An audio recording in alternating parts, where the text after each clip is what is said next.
Hey, what's up YouTube? Fad Master here, and this is the Oppo R15 Pro review. Let's get started. So first and foremost, let's talk about the specs. This phone is running the Snapdragon 660 with a 6GB of system RAM and 120 gigs of storage, which is huge. The design of this phone is gorgeous, right? So it's a very nice big 6.2-inch of AMOLED Full HD screen. There's a notch, but the notch is pretty small and compact. Slim bezel all around, including the chin. And if you look at the back, it is gorgeous. There's two colors to choose from. There's the Cosmic Blue or the Ruby Red. I have with me now is the Ruby Red, and you need to see it in person to really see how gorgeous this phone is. There's a gradient kind of feel, look into it. Goes down to this nice black color at the bottom, and there's a fingerprint scanner over here. At the camera side of things, we have the dual camera setup, one at 20 megapixel and then one at 16 megapixel, both at f1.7. At the front, the camera is also at 20 megapixel, which means selfie will look really gorgeous. Talking about the photos and selfies, I would say that the Oppo R15 Pro produces very good photo, and it's one of the easiest phone to use. What I mean is, if you were to use the phone, take a photo, 98% of the time, you can be assured the phone camera quality will turn out really good. In fact, even for the selfie, each time I take a selfie, things or photos will turn out really great. There's a portrait mode that make use of the dual lens, and that will give you that nice type of feel. Unfortunately, there isn't any portrait mode at the front, which is quite a letdown. Like I mentioned earlier, the screen is 6.28-inch. It is running a AMOLED setup with a full HD 1080p. I wish it was a little bit more than that. I wish it was Quad HD. However, at 1080p, the quality on the screen is gorgeous. Media consumption is amazing. So when you watch YouTube, when you watch Netflix on this phone, you'll be immersed with that screen size. I was not a fan of large form factor screen, to be honest with you guys, but after using the Oppo R15 Pro, I can understand the appeal of large form factor screen. The notch does not get into the way unless you activate the super full screen, that's what they call it.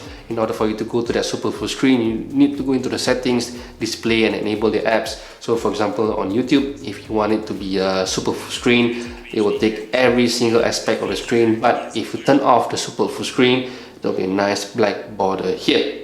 And because it is an AMOLED screen, the border does hide the notch pretty well. If you don't really like the notch, you can go ahead and disable it. At the button side of things, we have the power button here on the right hand side. If you switch and flip to the side, we have volume button up and down. The switches are quite tactile, which is really nice to press into.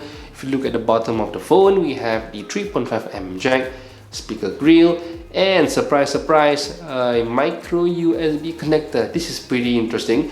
2018, there's no USB-C, and you are left with the micro USB, which is pretty strange. However, with this micro USB, you'll be getting the VOC quick charge, which will allows you to charge your phone at a rapid rate. I was quite disappointed it wasn't a USB-C, but I don't think it's anything major, and I don't think it's a deal breaker.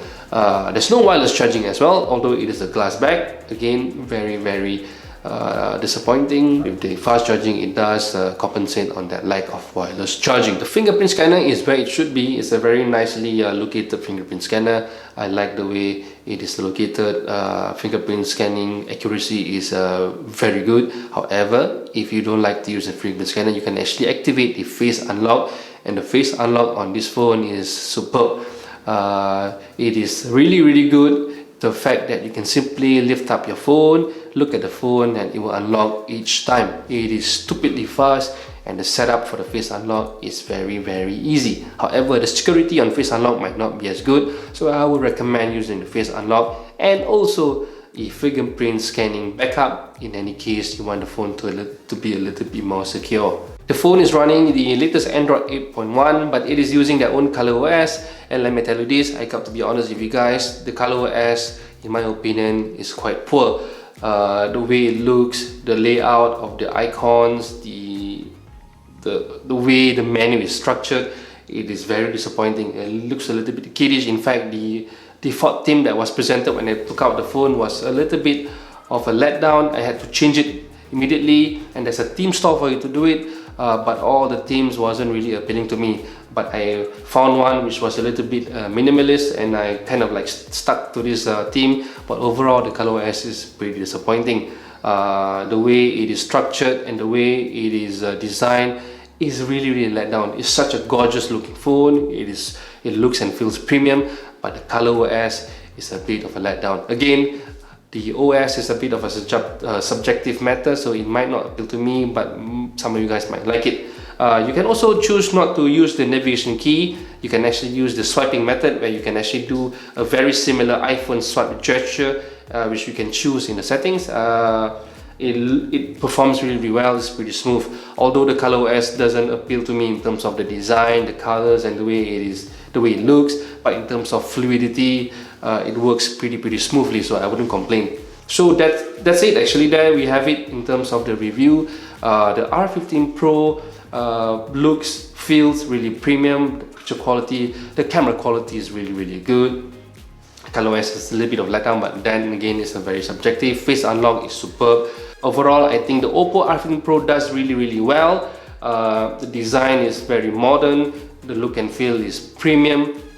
The ColorOS is not really great, but other than that, overall, the R15 Pro is one phone that you might want to consider because of the picture and photo quality, and of course the massive screen. I really enjoy this phone a lot. I don't know how I'm going back to my S8 small 5.5 inch screen, but I guess I have to live with it. Actually, that's my review of the R15 Pro. I hope you liked the video.